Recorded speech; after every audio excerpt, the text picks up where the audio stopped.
Welcome to Stock Law Now. It is said that an American purchases cryptocurrency every 25 seconds.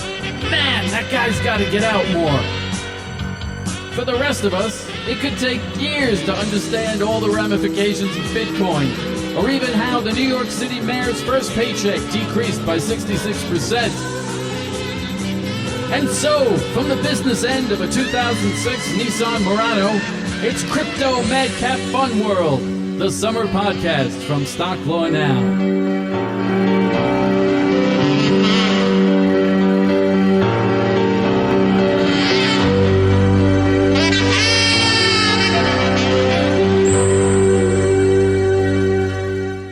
As always, Cherry shall interject when I go too far. And here we go. Mama told me not to come. Mama told me not to come. Dateline. Time uncertain. Somewhere between the third version of A Star is Born and that magical time when we all understand how to quit Hulu. Let's just call it Crypto Madcap Fun World. You see, from a humble start in 2009, the crypto market is now populated by 19,000 digital currencies. And not one of them works in the courthouse vending machine. But seriously, it would all be such new age fun, except that the 19,000 coin army must be able to grow unchecked, says the industry, or must be slowed and registered, says the government. To recap, what a wild ride the last 13 years have been.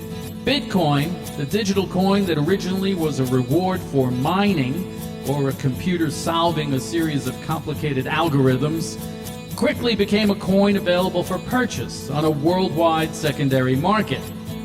And people took to investing in Bitcoin rather than using it for payment. And these same people or others started tracing transactions in Bitcoin and deriving a transactional value for it. And when the Bitcoin investment momentarily hit a price of $1,000, other coins sprung up en masse.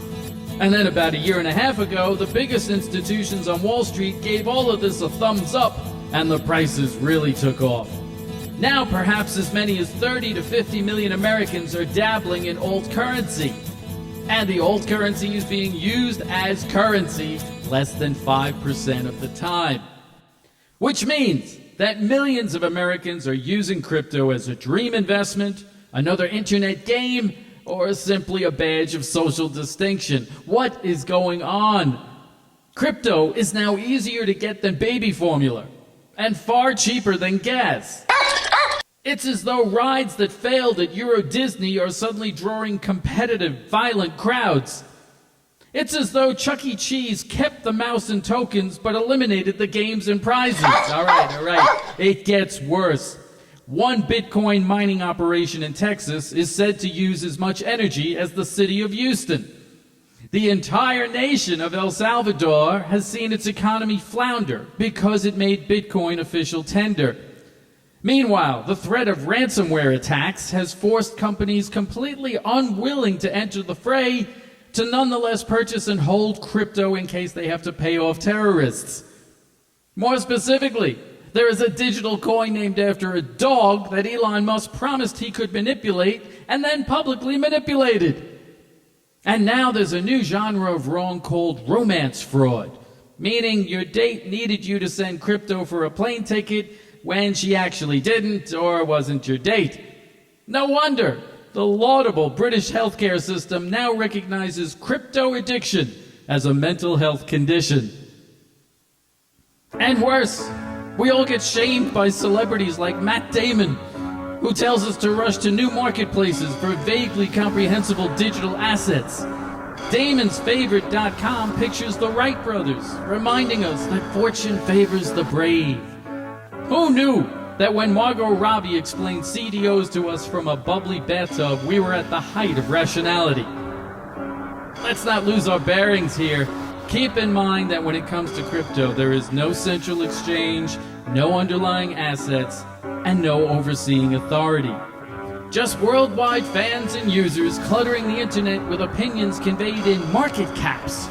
Or worse yet, valuations shared by those who secretly own the crypto or possibly got paid directly or indirectly to value the crypto. As Bugs Bunny would say, silly, isn't it? Overall, digital assets, tokens, coins, whatever, they're all being touted on the internet and TV, purchased at ATMs, sold by brokers, some of whom are registered, and prayed to by those who have given up on scratch-offs. Crypto, as of late, is actually being suggested as a worthwhile addition to our retirement portfolios. And oh yes, it's available 24/7 on countless unregulated websites. And among the top 10 cryptocurrencies, half are worth less than $1. And ironically, all of these parts of the crypto madcap fun world add up to a market that even after a recent decline is still valued at over $1 trillion.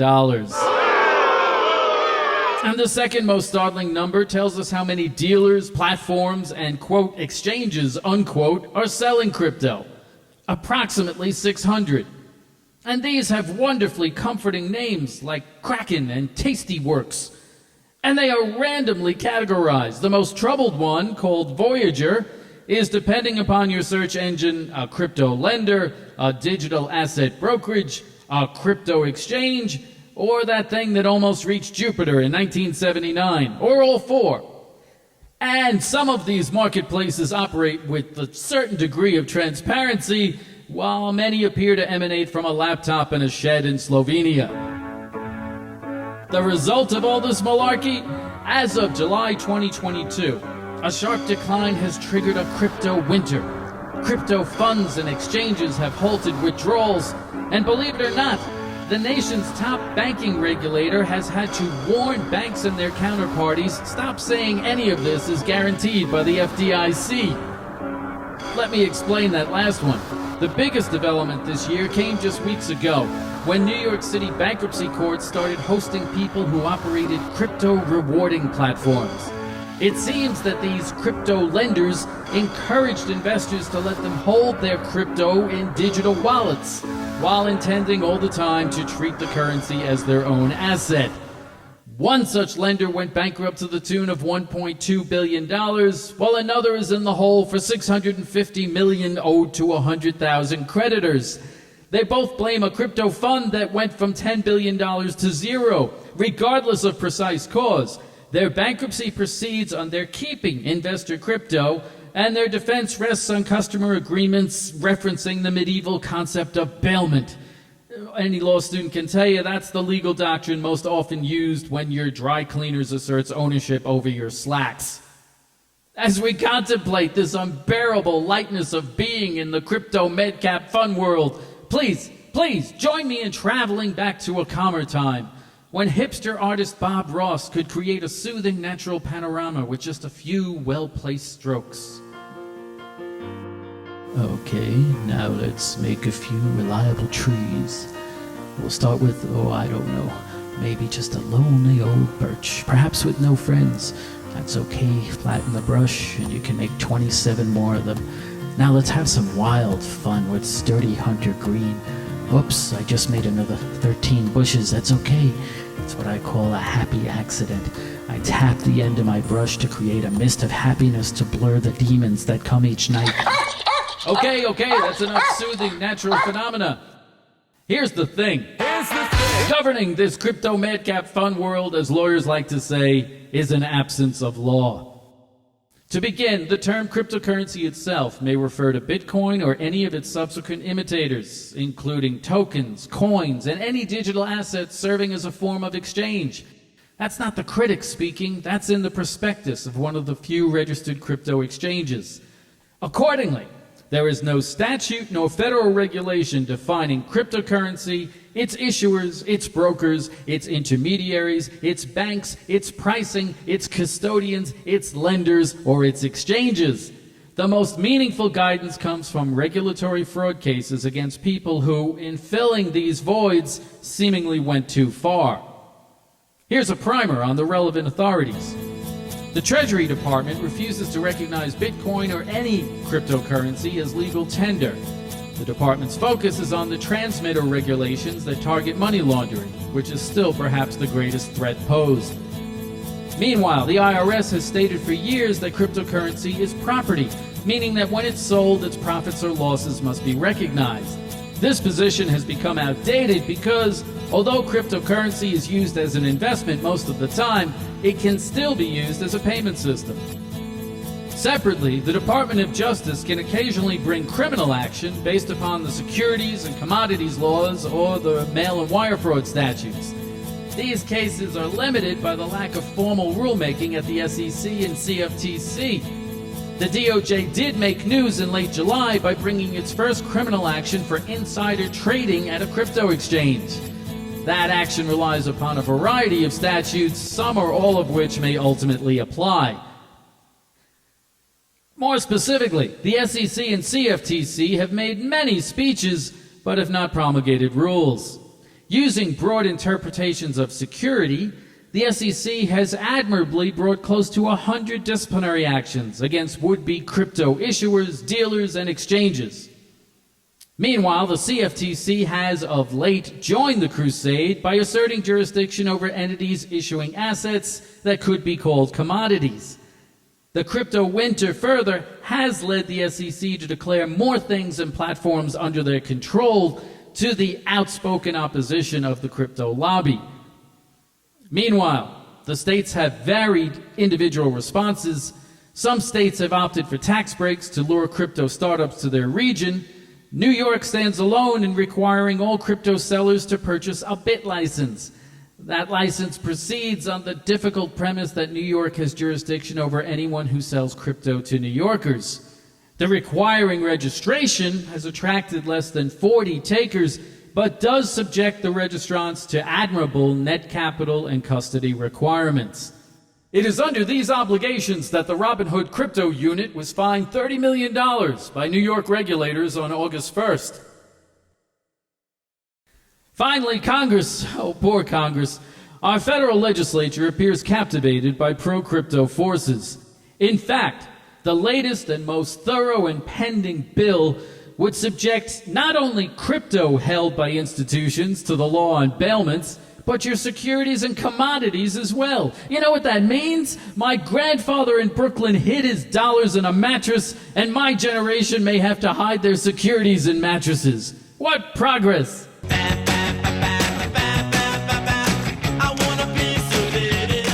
Thus, there is no crypto statute or even rule.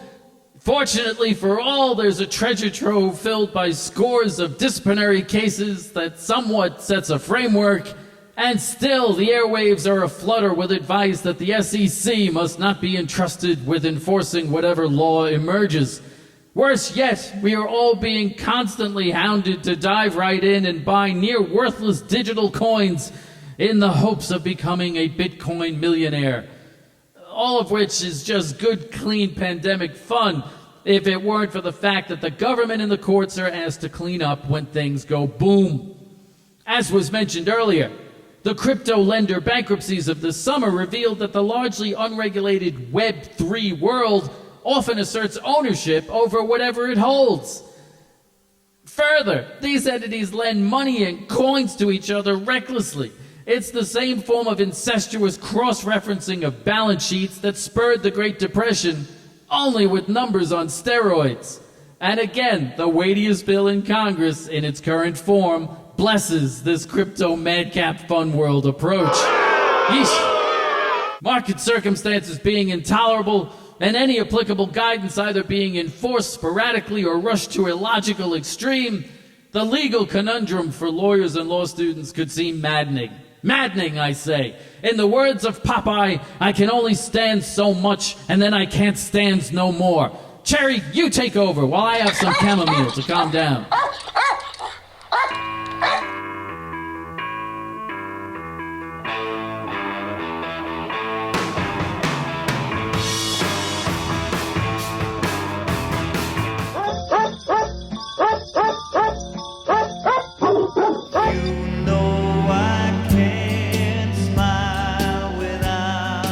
Okay, that's enough of Cherry's playlist. In sum, the wolves are at the door, and the door is your laptop. And Grandma just bought Dogecoin at 67 thousandths of a dollar. And Dogecoin is ranked in the top 10 of all digital coins. And Grandma might not even own the Dogecoin, which might be primarily owned by another coin. And don't worry, more coins are coming. You just can't make this stuff up. Which leads to this episode's soapbox. Imagine a world where entities taking your money and acting as banks, had to register as banks. And those selling crypto likewise registered as brokers. And overall, submitting to the regulation of cryptocurrency wasn't voluntary. Imagine a world where investments were labeled investments and their purchasers knew whether they owned their investments. Where sponsored internet ads showed some responsibility and refused to use words like market cap to value a new coin in the billions when it actually cost less than a penny. Where banks went back to paying interest on CDs. Oh, look up CDs, they were a thing once. And corporations went back to paying dividends on stocks. Where we truly understood what leads someone to launch a ransomware attack on a hospital. I don't know, perhaps they're being cut from the homeschool baseball team. Oh, these dreams won't happen. All I need is a miracle. Maybe what can happen is a return to the proverbial long-term investment approach. Because the past 13 years make clear that the crypto lobby has pulled off a number of skillful delusions. The first sleight of hand was crypto issuers adding middlemen to the mix, because initially Bitcoin was created to eliminate all middlemen. The second sleight of hand was getting Wall Street to invest big time and thus have a stake in the market's survival. The third trick was the anonymous crypto lobby passing off as market data untold number of advertisements and paid endorsements. Finally, the fourth pillar of the crypto madcap fun world, and potentially the most dangerous one to us all, is the exposing of existing market regulations to the farce that our assets are not our assets. The crypto lenders are apparently succeeding in this regression. Let's hope Congress does not blindly follow the digital money here. Good grief, these are increasingly tricky times. Investors are being exposed to such new concepts as meme stocks and gamification and digital rewards. They're being herded into an often pointless market, and enterprises of great pith and moment are afraid to sit out the party. And the overall level of comprehension is embarrassingly low for all of us. Accordingly, Stock Law Now can only offer the following. Hey, crypto industry, embrace some form of regulation. Even Better Call Saul Goodman wouldn't defend some of the knuckleheads who have been charged by the government. One guy promised investors shares in the Zen Cloud, which naturally offered make-believe shares in a digital mining corporation. Another promised investors shares in his phony $2 billion volatility software trading bot. And two recent biggies, a $300 million international crypto Ponzi scheme was uncovered on August 1st. And separately, a crypto CEO who sold a digital coin just pled guilty to using $21 million of his investor funds to pay off his credit card bills and a Hawaiian condo, which raises the question, who only wants to spend part of the year in Hawaii? Sorry. And yet, we are still told on a daily basis by Google News and others that this madcap fun world marketplace needs to be free from oversight. Face it, if the loudest crypto supporters ran Home Depot, they would sell both 10 types of poison ivy and its cure, while they themselves never got itchy. The fact is, oversight of operation, insider trading rules, required disclosures, and yes, limitations on custody bring reputation and longevity, while weeding out the sheds in Slovenia. So, anonymous crypto lobby, give us a break and accept government intervention in its budding but imperfect state. And hey, America, perhaps lighten up on the risk-taking. One of the very few cryptos of noticeable worth, Bitcoin, dove from $60,000 to $19,000 in the last 6 months. And even its owners most often own only a share of a Bitcoin. At least when the proverbial wagon salesman sells you some snake oil, you get a reusable jar and the seller leaves town. One would lose count of the crypto coins still valued at under a penny. More urgently, understand that the person selling you on the crypto industry is often the sole source of pricing info on the crypto. While there may be some glamour in attending a casino, there is surely no glory in being the victim of a shell game. Save wanton speculation for where it belongs, like guessing exactly how much your dentist is going to charge after insurance. As Cinderella once said, it was all fun and games until midnight, when I was left with 2 drunken mice and 1 shoe. And hey, SEC and CFTC, Stock Law Now says we know this task is mighty. Just identifying all these crypto coins is like taking a sponge to the ocean. That is precisely why about 90 years ago, the federal government opted for registration of and disclosures on securities, rather than proof of their actual value. Start with a preliminary final interim order or something and work from there. Perhaps create a sole web page listing digital entities and products that are registered in some way with the government. Such a listing would be a useful reference point for all of us suffering in crazy Madcap fun world. Both the public and legitimate Web3 entrepreneurs would appreciate the starting point. And to the states, know that any aggressive approach is like killing sand. And conversely, any crypto-friendly embrace has a very volatile downside. Just ask Mayor Adams. Given crypto's track record for enabling anonymous crimes, drug and human trafficking, ransomware, money laundering, and outright fraud, perhaps let the feds handle this one. And Congress, please resist the lobbying and simply endorse one statute that defines crypto and its dominant enforcers. We promise to learn the technical terms you settle on, and even if we don't, what's the problem? We all watch soccer and have no idea what the offsides rule is. In sum, the temptation to pick up a virtual tambourine and join the crypto madcap fun world is relentless. I understand the stock market itself has crept up barely 1% in the past 2 years. Why not take a chance on something that costs pennies? Well, the why not is that it's often worth a fraction of a penny. Its offering is completely unresearched. Statistically, it's less reliable than a lottery ticket. And oh yes, you might not even own the minuscule position you bought.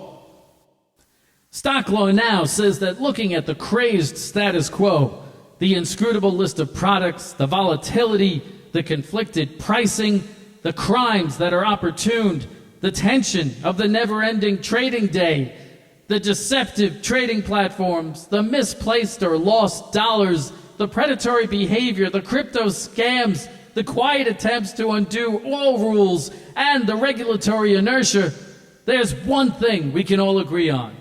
One catalyst bears inescapable blame, one cause stands out, and one villain needs to be addressed. Matt Damon. Come on, we should have known. He did 4 Jason Bourne movies, each with the same plot. You know, civilization grinds to a halt when we start getting economic advice from the guy who did We Bought a Zoo. But seriously, as a solution, we just need Congress to concretely specify no more than 3 relevant agencies. Those agencies need to define categories of digital assets as securities or commodities, and the SEC, CFTC, and FTC need to write rules. That's it. End the dreams of the next Bitcoin. That aberrational asset has likely been propped up by forces we won't understand for decades. And kill this latest farce that old people holding our investments have no duties to us. Our regulators have worked for decades to establish decency in the market, and our markets are the best in the world because of it. Let me be more clear. Stock Law Now says that federal agencies must unite. Only then will the dangerously low barrier to entry toughen up. And the SEC should take the lead because if nothing else, its leader is one of the few people on earth who fully understands staking and margin lending disguised as customer rewards. SEC Chairman Gensler taught crypto at MIT. It's no accident that he correctly predicted in mid-May that crypto lenders would hide in bankruptcy 6 weeks later, taking their customers' assets with them. And please, federal agencies, act fast. The crypto lobby is overfunded, its conduits are ubiquitous in the media, and they own the simplest and oldest message there is: greed. the vice we are all getting a masterclass in once again. For Stock Law Now, this is Scott Colasanti. As I've said since the spring of 2020, let's be careful in here. And here's a tip for non-millennials. Don't worry about the swirling blue circles on the laptop screen. It's just that cheeky Edward Snowden spying on us again. And truly, with our phones recording our every word and pharmacies selling details about our every purchase, a guy locked up in Russia who may be watching us stream Breaking Bad is the very least of our concerns. Stock Law Now is prepared, delivered, and copyrighted by Professor Scott Colasanti of Hofstra Law School. All views expressed herein are personal, so please, no wagering. For links to documents referenced herein, visit Castography at www.stocklawnow.com.